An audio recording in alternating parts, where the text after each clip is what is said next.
नमस्कार, स्वागत है आपका के न्यूज में। मैं हूं आपके साथ विशाल पंडित। आप देख रहे हैं खबर उत्तराखंड। रुक करते हैं इस वक्त की सुर्खियों का।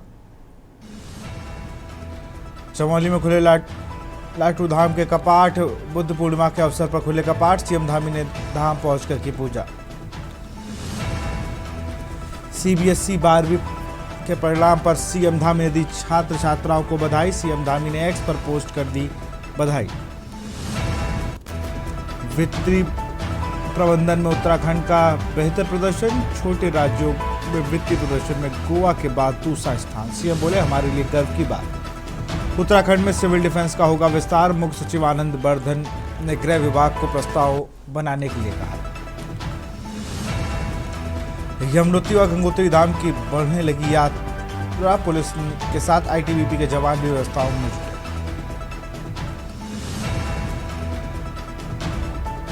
हरिद्वार जिला अस्पताल में स्वास्थ्य सेवाओं की खुली पोल। मरीज को समय पर नहीं मिला इलाज में लापरवाही के बाद अस्पताल में हंगामा। आप देख रहे हैं के न्यूज, खबरों का सारथी।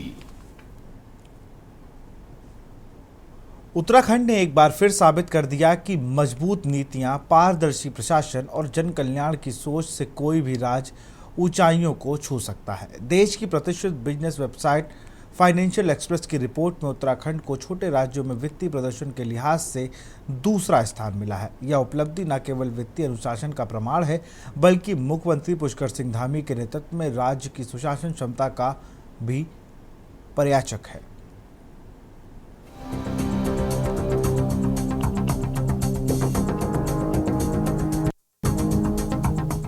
उत्तराखंड को देश के छोटे राज्यों में वित्तीय प्रबंधन के लिहाज से दूसरा स्थान मिला है। यह रैंकिंग फाइनेंशियल एक्सप्रेस द्वारा हाल ही में जारी की गई है, जिसमें गोवा पहले स्थान पर रहा, जबकि उत्तराखंड ने कई बड़े राज्यों को पीछे छोड़ते हुए दूसरा स्थान प्राप्त किया। रिपोर्ट में साफ कहा गया है कि उत्तराखंड ने राजकोषीय घाटे को नियंत्रित करने, कर संग्रह बढ़ाने, बकाया ऋण का बेहतर प्रबंधन और सरकारी गारंटियों पर लगाम लगाने में बेहतरीन काम किया है। उत्तराखंड ने वित्तीय प्रदर्शन में हासिल किया दूसरा स्थान। राजकोषीय घाटा नियंत्रित करने में राज्य का बेहतरीन प्रदर्शन। सीएम धामी के नेतृत्व में सुशासन में भी उत्तराखंड अव्वल। उत्तराखंड की सामाजिक क्षेत्रों में बेहतर निवेश की सफलता। डिजिटल इंफ्रास्ट्रक्चर और पर्यटन में उत्तराखंड का ध्यान। शिक्षा और स्वास्थ्य जैसे सामाजिक क्षेत्रों में सरकार की निवेश ने इस रैंकिंग को और भी मजबूत किया है। वहीं सुशासन के क्षेत्र में भी उत्तराखंड ने व्यावसायिक माहौल सुधारने, न्यायिक प्रक्रियाओं में तेजी और डिजिटल ई सेवाओं को बढ़ावा देने में उल्लेखनीय प्रगति की है। वहीं मुख्यमंत्री पुष्कर सिंह धामी ने इस पल को उत्तराखंड के लिए गर्व का क्षण बताया। उन्होंने कहा, हमारी सरकार की प्राथमिकता वित्तीय अनुशासन, पारदर्शिता और जनहित है। ये उपलब्धि जनता के विश्वास और हमारी कड़ी मेहनत का परिणाम है। प्रधानमंत्री नरेंद्र मोदी जी के मार्गदर्शन में हम उत्तराखंड को अग्रणी राज्य बनाने की दिशा में पूरी प्रतिबद्धता के साथ काम कर रहे हैं। उत्तराखंड सरकार अब डिजिटल इंफ्रास्ट्रक्चर, पर्यटन क्षेत्र के विकास और ग्रामीण अर्थव्यवस्था को सशक्त करने पर विशेष ध्यान दे रही है। लक्ष्य है एक ऐसा उत्तराखंड जहां हर नागरिक को गुणवत्तापूर्ण सेवाएं, सुनिश्चित अवसर और सशक्त भविष्य मिले। स्पेशल डेस्क के न्यूज इंडिया। हरिद्वार में 2027 में होने वाले आंशिक कुंभ की तैयारियों को अब नई दिशा और नया नेतृत्व मिल गया है। नवनियुक्त महिला अधिकारी सोनिका सिंह ने हरिद्वार पहुंचकर पदभार संभाल लिया और पदभार ग्रहण करते ही तेजी से काम की रूपरेखा तैयार करने में जुट गई। हरिद्वार में आयोजित होने वाले 2027 के कुंभ मेले की जिम्मेदारी अब सोनिका सिंह के कंधों पर है। चार्ज संभालते ही उन्होंने संबंधित विभागों के अधिकारियों के साथ बैठकर व्यवस्थाओं की समीक्षा की और निर्माण कार्यों की समयबद्धता सुनिश्चित करने के निर्देश दिए। सोनिका सिंह ने साफ किया है कि कुंभ जैसे विश्व स्तरीय आयोजन को दिव्य और भव्य बनाना उनकी प्राथमिकता है और इसके लिए पार्किंग सौंदर्यीकरण, सड़क चौड़ीकरण व सभी निर्माण कार्य तय समय पर पूरे करने होंगे।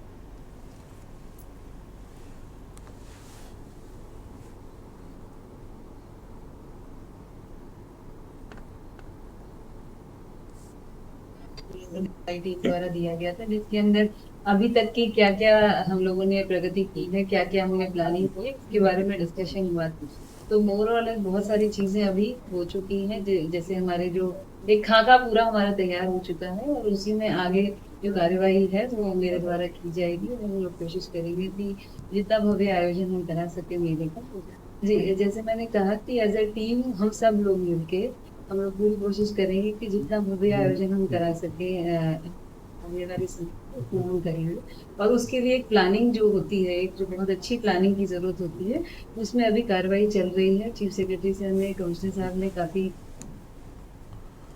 उत्तराखंड प्रदेश एक पहाड़ी प्रदेश है जहां पर चार धाम यात्रा सहित प्रदेश की आर्थिक स्थिति को सुधारने वाले सोने की खान कहे जाने वाले खनन है, जिसको लेकर राज्य बनने के बीते सालों से खनन माफियाओं ने बड़ा चूना लगाया है। लेकिन समय बीतता गया और पुष्कर सिंह धामी की सरकार के आने के बाद से खनन को लेकर एक पारदर्शिता नजर आई है।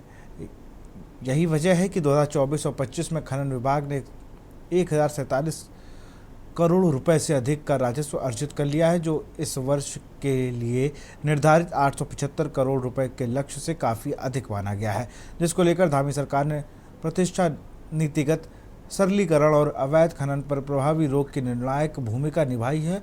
यही वजह है कि 2024-25 के करीब 147 करोड़ रुपए का रिकॉर्ड राजस्व प्राप्त किया गया है। इसके अलावा इन्फोर्समेंट सेल और जिला स्तरीय निगरानी इकाइयों के जरिए पिछले 5 वर्षों में अवैध खनन में से 74.22 करोड़ की वसूली भी की गई है, जबकि 159 उप खनिज पट्टों को ई निविदा और ई नीलामी के जरिए आवंटित कर खनन के क्षेत्र में पारदर्शिता सामने आई है। साथ ही रीडर, नाइट विजन कैमरे और अन्य निगरानी उपकरणों की तैनाती से खनन माफियाओं पूरी तरह से नजर रखी जा रही है। खनन विभाग राज्य के लिए राजस्व का प्रमुख स्रोत बन चुका है। आपको बता दें कि बीते सालों का खनन से संबंधित ये महत्वपूर्ण राजस्व डाटा वर्ष 2020-21 397 करोड़, वर्ष 2021-22 570 करोड़, 2022-23 472 करोड़ और 25 करोड़ रुपए वर्ष 2023-24 में 645 करोड़, 42 करोड़ रुपए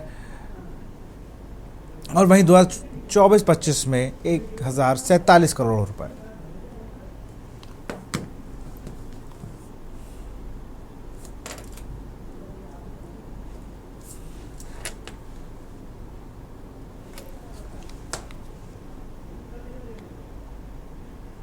दून वैली महानगर उद्योग व्यापार मंडल के व्यापारियों द्वारा डीएम के माध्यम से मुख्यमंत्री के नाम ज्ञापन सौंपा गया। ज्ञापन के माध्यम से रेंजर ग्राउंड में रविवार को लगने वाले बाजार को बंद करने की मांग की गई है, जिसमें कहा गया है कि रविवार के बाजार से दून सिटी में कई तरह की समस्या आती है, जिसकी वजह से शहर में जाम की स्थिति रहती है और जिन व्यापारियों की बाजार में अपनी दुकानें हैं उनका व्यापार पर भी फर्क पड़ रहा है।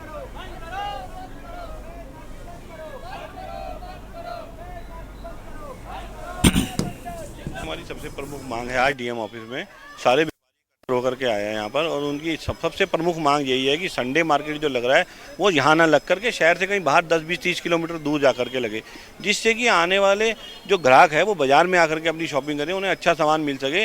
अगर बाजार में आकर के ग्राहक शॉपिंग करेगा तो सरकार को भी उसका राजस्व मिलेगा। वहाँ जो लाखों रुपए करोड़ों रुपए की सेल वो संडे को करके यहाँ से बाहर ले जाते हैं, उसका ना तो सरकार को कोई राजस्व मिलता है, ना सरकार के पास कोई रेवेन्यू आता है, तो उससे व्यापारी तो बहुत ज़्यादा आता है। व्यापारी को इसलिए भी है कि व्यापारी रोजगार भी प्रोवाइड कर रहा है। व्यापारी इतनी महंगी दुकानें लेकर के बैठा है, जीएसटी दे रहा है, इनकम टैक्स दे रहा है, उसके बावजूद उसका कारोबार ठप रहता है, क्योंकि लोग इंतजार कर रहे हैं कि संडे मार्केट लगेगा तो हम वहाँ जाएंगे। उसके बाद वहाँ आप देखो पार्किंग की समस्या कितनी ज़्यादा है, मेन घंटा का दिल है देहरादून का, वहाँ पर आप जाकर के देखिए कि कितनी मुश्किल हो जाती है संडे को वहाँ से गाड़ी निकालना। खबर लक्सर से, जहां भारत पाकिस्तान के बीच बढ़ते तनाव और चारधाम यात्रा के मद्देनजर लक्सर कोतवाली में सामुदायिक संपर्क समूह, ग्राम सुरक्षा समिति और गणमान्य लोगों की संयुक्त बैठक आयोजित की गई है। बैठक की अध्यक्षता एसडीएम सौरभ असवाल और सीओ नताशा सिंह ने की। अधिकारियों ने क्षेत्र में शांति, सद्भाव और भाईचारे बनाए रखने की अपील की, साथ ही बाहर से आने जाने वाले लोगों पर नजर रखने और किसी भी संदिग्ध गतिविधियों की सूचना तुरंत पुलिस को देने की बात कही। समाज के लोग जाकर वहाँ किया, ऐसा नहीं है जो हम आज कोतवाली में लक्सर क्षेत्र के सर्वधर्म सभा और जो पीस कमेटी है की एक बैठक आयोजित कराई गई, जिसमें जो भारत सरकार और भारतीय सेना द्वारा ऑपरेशन सिंदूर जो चलाया गया है, जिसमें जो पहलगाम में जो टेररिस्ट हमला हुआ है उसका रिस्पांस जो भारतीय सेना ने मुंह तोड़ जवाब करके दिया। ये आज लक्सर कोतवाली पे पीस कमेटी की बैठक हमारे द्वारा मेरे एसडीएम साहब द्वारा आयोजित करी गई थी, जिसमें सभी धर्मों के लोगों के द्वारा और सभी जनप्रतिनिधियों द्वारा प्रतिभाग किया गया।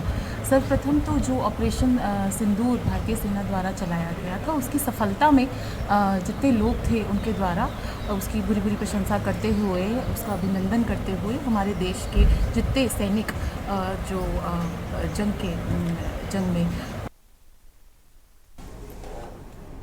मोदी सरकार की कैबिनेट द्वारा हाल ही में जाति आधारित जनगणना के फैसले पर मोहर लगा दी गई है। इसका मतलब ये है कि इस बार होने वाली गणना में अनुसूचित जातियों और अनुसूचित जनजातियों के साथ अन्य पिछड़ा वर्ग की जातियों को भी शामिल किया जाएगा। बता दें कि हमारे संविधान में अभी तक केवल SC ST की गणना कराने का ही प्रावधान है, मगर इस बार OBC को भी इसमें शामिल किया जाएगा। जातिगत जनगणना से उत्तराखंड में कई सामाजिक समीकरणों में बदलाव आने की संभावना है। उत्तराखंड की कुल जनसंख्या 1.25 करोड़ के करीब है।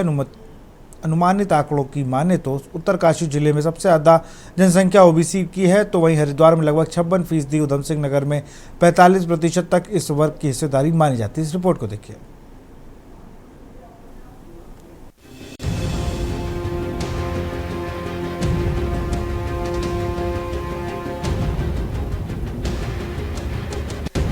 आपको बता दें, केंद्र सरकार द्वारा अगली जनगणना के साथ ही जातीय जनगणना कराने के निर्णय को सामाजिक और राजनीतिक समीकरणों की दृष्टि से अत्यंत महत्वपूर्ण माना जा रहा है। प्रदेश में अभी तक विधानसभा चुनाव में अन्य पिछड़ा वर्ग के लिए एक भी सीट आरक्षित नहीं है। OBC आरक्षण पंचायत चुनाव के लिए भी लागू होगा। इसी बीच जातीय जनगणना कराने के कैबिनेट के निर्णय से आने वाले समय में चुनाव के साथ ही राजनीतिक दलों के भीतर भी OBC की हैसियत मजबूत होना तय है। OBC जनसंख्या का सर्वाधिक प्रभाव हरिद्वार, उधम सिंह नगर और देहरादून जिले में देखने को मिलेगा।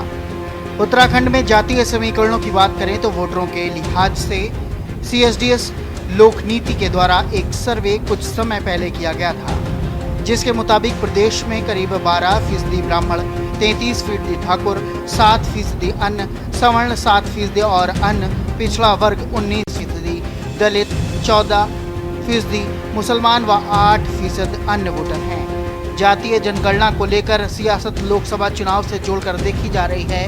वहीं भाजपा के प्रदेश अध्यक्ष महेश भट्ट ने कहा कि 94 वर्षों के बाद जातिगत जनगणना का जो निर्णय लिया है, भाजपा उसका सम्मान करती है। उन्होंने कहा कि जातिगत जनगणना से देश का सामाजिक और आर्थिक ताने बाने का पता चलेगा। साथ ही उन्होंने कहा कि 1931 के बाद ये पहली बार हुआ है जब किसी सरकार ने जाति जनगणना की बात की है। 2011 के बाद अब प्रस्तावित है और उस समय भी OBC और दूसरी जातियों का आकलन सरकार के पास नहीं है। इसीलिए जरूरी है कि कांग्रेस ने सत्ता में रहते हुए जातिगत जनगणना की बात नहीं की। देखिए, जातिगत जनगणना का हम लोग एक प्रकार से, हम ही नहीं, पूरा भारतवर्ष लगभग आज़ादी के 94 साल के बाद देश के यशस्वी प्रधानमंत्री मोदी जी ने इस दिशा में कदम बढ़ाया है। जातियों के बारे में भिन्न प्रकार के तर्क आते हैं। राज्यों ने भी कुछ स्थानों पर जाति की गणना करने की कोशिश की है, लेकिन राष्ट्रीय स्तर पर जब गणना होगी तो प्रत्यक्ष रूप से हर जाति के बारे में एक संदेश रहेगा, उसकी आर्थिक स्थिति का मूल्यांकन होगा और समाज के अंदर जो आरक्षण जिस रूप में दिया जा रहा है उसका लाभ उस समाज को ठीक प्रकार से मिले, उसका एक प्रत्यक्ष रूप से सरकार की जो नीति होगी उस नीति के आधार उसका पालन किया जाएगा। हम प्रधानमंत्री जी मोदी जी द्वारा जातिगत जनगणना की घोषणा की गई है, हम उसका स्वागत करते हैं, इस उम्मीद के साथ कि देश के समसामयिक जो विषय रहते हैं, देश के अंदर जो समानता का जो भाव है, इस गणना के बाद उस भाव को और बल मिलेगा। क्योंकि भारत में मतलब हमारी जातियों के आधार पर जो हमारी योजनाएं, उन पर वो योजनाएं बनती हैं। तो जो भी, चाहे अल्पसंख्यक हों, चाहे जो जातिगत क्या दर है, उनकी क्या संख्या है, क्या स्थिति है, उनके आंकड़े हमारे पास होने आवश्यक है अगर कोई हमें योजना उनके लिए तय करनी है। भारतीय जनता पार्टी इसमें हीलावाली करती रही और आज भी हम जातिगत जनगणना पर भी कह रहे हैं कि करेंगे, अभी तक ये 5-10 साल की सरकार को हो गए, अब तक ये जनगणना होकर योजनाओं का क्रियान्वयन हो जाना चाहिए था जातिगत आधार पर। हम आर्थिक पक्ष के आधार पर कहना चाहते थे कि पहले तो जनगणना होनी चाहिए थी और आर्थिक जो लोग कमजोर हैं उनकी जनगणना होनी चाहिए। अब जातिगत अगर यदि हो रहा है तो वो भी कोई बुरी बात नहीं है, जातिगत भी आंकड़े अगर यदि बनाए जाते हैं तो वो उसमें बुरी नहीं है, लेकिन आर्थिक रूप से जो कमजोर है उनकी भी जनगणना होनी चाहिए। जातिगत जनगणना कराने को लेकर लगातार हो रही सियासत अब एक बार फिर अपने चरम पर है। मोदी सरकार के इस फैसले को लेकर भारतीय जनता पार्टी अपनी पीठ थपथपा रही है, वहीं दूसरी तरफ कांग्रेस अपनी जीत बता रही है। इसी को लेकर दोनों दल एक दूसरे पर जमकर कटाक्ष कर रहे हैं। कांग्रेस के प्रदेश संगठन उपाध्यक्ष सूर्यकांत धस्माना ने कहा कि जब संसद में नेता विपक्ष राहुल गांधी जातिगत जनगणना कराने की मांग कर रहे थे, तब भाजपा के तमाम नेताओं ने इसका विरोध किया और कई प्रकार की बातें कही, लेकिन अब भाजपा को विपक्ष के सामने घुटने टेकने पड़े और विपक्ष की बात माननी पड़ी, तो अब भाजपा इसका श्रेय लेने की होड़ में है। लेकिन जनता जानती है कि जातिगत जनगणना को लेकर किस दल का क्या योगदान है। कांग्रेस का क्या कहना है? अरे कांग्रेस का तो सबसे पहला स्टैंड यही था। कांग्रेस के नेता राहुल गांधी जो इंडिया ब्लॉक के पार्लियामेंट के अंदर नेता हैं, लोकसभा में विपक्ष के नेता हैं, उन्होंने संसद के अंदर ही ऐलान किया था कि हम जातीय जनगणना करवा के रहेंगे, इस संसद से ही पास करवा के रहेंगे। यह ऐलान किसका था? राहुल गांधी का। राहुल गांधी के इस ऐलान पर अनुराग ठाकुर का बयान याद करिए, स्वयं प्रधानमंत्री नरेंद्र मोदी जी का बयान याद करिए, पूरी भारतीय जनता पार्टी के एक एक नेता का जातीय जनगणना के खिलाफ जो जहर उन्होंने उगला उसको याद करिए कि उसकी मांग कांग्रेस पार्टी ने करी थी। मैं कांग्रेस पार्टी को, पूरी उत्तराखंड प्रदेश कांग्रेस कमेटी की तरफ से, अपने पूरे संसदीय दल को, लोकसभा राज्यसभा में नेता विपक्ष को, मल्लिकार्जुन खड़गे साहब को, राहुल गांधी जी को, पूरी पार्टी की CWC को इस बात के लिए बधाई देता हूं। देखिए, जातिगत जनगणना का जो विषय है वो संवैधानिक रूप से प्रभावी भी है और राजनीतिक रूप से भी प्रभावी है, क्योंकि संविधान में अनुच्छेद 340 जो है इसकी प्रावधान की व्यवस्था करता है। लेकिन भारत जैसे देश में जहाँ जातियों के को लेकर के परिभाषित करना अभी वैसे ही बड़ा कठिन काम है, ऐसे में जातिगत जनगणना समाज में बिखराव का कारण ना बने और इसका उपयोग चुनाव जीतने के लिए संबंधों को या ध्रुवीकरण को बढ़ाने के लिए ना हो, बल्कि जो अति पिछड़े वर्ग हैं उनको चिन्हित करके राष्ट्र की और विकास की मुख्य धारा पे जोड़ने के लिए अगर इसका उपयोग किया जाता है तो ये एक शानदार कदम हो सकता है। ऐसे में देखना यही होगा कि आखिरकार जातीय जनगणना को लेकर जो सियासी दांवपेच अपनाए जा रहे हैं उसे किस राजनीतिक दल को ज्यादा फायदा होगा। जातिगत जनगणना को केंद्र सरकार इसलिए अलग पहल करने से लेगा, यह निश्चित बता देना जरूरी है कि यह एक दूरदर्शी फैसला है जिसे विचार विमर्श के बाद देश हित को ध्यान में रखकर लिया गया है। Uttarakhand desk report.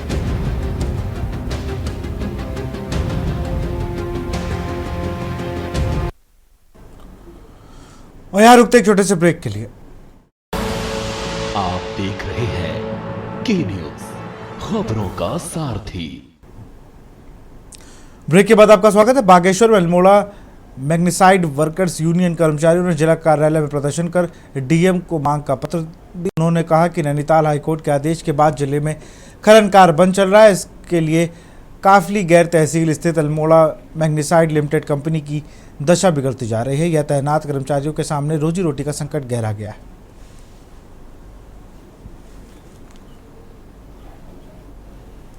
7 तारीख को कोर्ट के न्यायिक पालिका के आदेश के तहत उद्योग बंद हो गया और हमने न्याय के तहत हमने सोचा कि आज जाएगा कल जाएगा। पहले तो मैटर नहीं आता है। अल्मोड़ा मैग्नीसाइड ये 72 से सॉरी वो है, माइनिंग स्टार्ट है। और दूसरा, हम कोर्ट के अवहेलना करते हुए हमने पहले ही सोचा कि आज खुल जाएगी कल खुल जाएगी, उनका जो भी न्याय वो होगा। अब ऐसी स्थिति आ गई है, 5 महीने हो चुके हैं हमारे। जितने मजदूर जितने कार्यरत अभी हमारे 500 तो हम उसमें ऑलरेडी स्थायी और अस्थायी लोग देखा जाए तो 2000 करीब वो भी होंगे। सभी को अभी सैलरी की लाले बढ़ गए, वहाँ खाने पीने के लाले बढ़ गए, यही हो रखा है। अभी सैलरी मिल नहीं रही है। उद्योग वहाँ से कोर्ट से कोई फैसला हुआ नहीं। हम देखे थे आज आ जाएगा कल आ जाएगा, इसलिए हमें आज मजबूरी में इधर अपना आना पड़ा डीएम साहब के पास। और विधायक जी से भी मिले हम, पार्वती दास जी से। यही संकट है ज़्यादा हमको, जितने 500 परिवार तो ऐसे प्रभावित हो गए कि उनका गुजर सब बंद हो गया। हरिद्वार के ऐतिहासिक हर की पैड़ी पर पहले से कहीं ज्यादा सुरक्षित होगी, क्योंकि यहां पर बनाए जा रहे सुरक्षा के खास मोर्चे हैं। जी हां, हर की पैड़ी को उसके आसपास अब दिखेंगे आईटीबीपी के सशस्त्र जवानों मोर्चा संभाले हुए हैं, लेकिन डरने की नहीं, बल्कि इसे सुरक्षा के नए स्तर की शुरुआत मानी और जो तीर्थ यात्रियों की सलामती और मजबूती करेगा।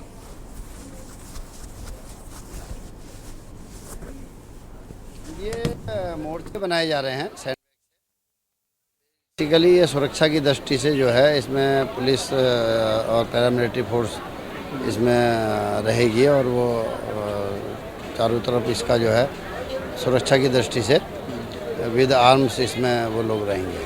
कौन सी फोर्सेज हैं सर जो फिलहाल आई भी? टीबीपी एसएसबी हैं और पैरामिलिट्री फोर्सेज हैं, अपनी फोर्स है, हमारी एटीएस अपनी एटीएस है, क्यूआरटी है, पर्याप्त फोर्स है। कब से कब तक की भारत ये 24/7 अब चूँकि आगामी अब वो चारधाम यात्रा तो चल ही रही है, धीरे धीरे बढ़ रही है, सुरक्षा की दृष्टि से सब बनाए गए हैं। ये जो मोर्चे हैं, मोर्चे सैंड बैग से बने हुए मोर्चे होते हैं। कितनी जगह पर ये बनाए गए हैं? ये हर लगभग 7 जगह पे अभी प्रस्तावित है, बन गए हैं, जिनमें यहाँ पर ड्यूटी लगी हुई है। फोर्स रहेगा।